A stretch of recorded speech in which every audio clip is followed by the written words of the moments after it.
Bien, donc nous avons réuni la presse aujourd'hui parce que nous avons estimé que la population était en droit de savoir ce qui se passe au niveau des prix des carburants et combustibles dans ce pays.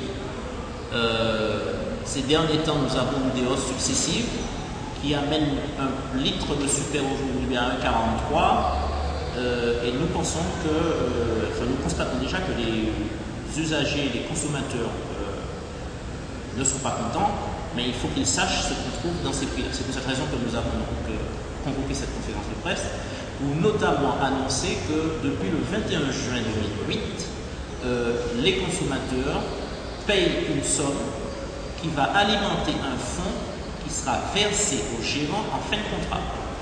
Et il s'agit d'une somme conséquente en fin de contrat, et nous avons donc estimé que les consommateurs avaient le droit de savoir. Donc il faut savoir que chaque fois qu'une personne paye 100 litres, un hectolitre, donc 100 litres de carburant, cette personne paye 0 €, 6 854, c'est-à-dire grosso modo 69 centimes.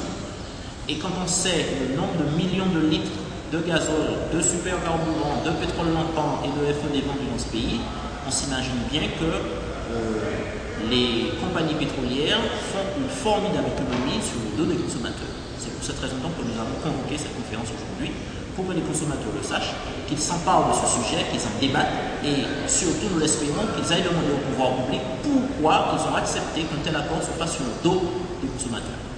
Tu es en train de nous dire qu'on est spolié, c'est ça? Nous ne sommes pas seulement spoliés, nous avons dit que c'est du racket, c'est une arnaque, et je pense qu'il n'y a pas d'autre moyen de le dire, puisque les pouvoirs publics, quand ils ont communiqué le 21 juillet 2008, ils n'ont jamais parlé des termes de l'AIP. Ils ont dit que c'est parce que le prix du brut flambait, augmentait, mais il nous semble que l'AIP n'est pas inclus dans le prix du brut. Nous avons eu l'occasion de le dire, c'est quand même bizarre, les prix des carburants évoluent en sens inverse du traitement imposé aux carburants dans les raffineries.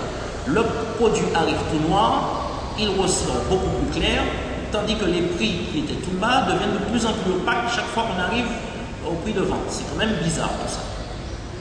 Bon, je te remercie. C'est moi. D'accord. Voilà. Bon.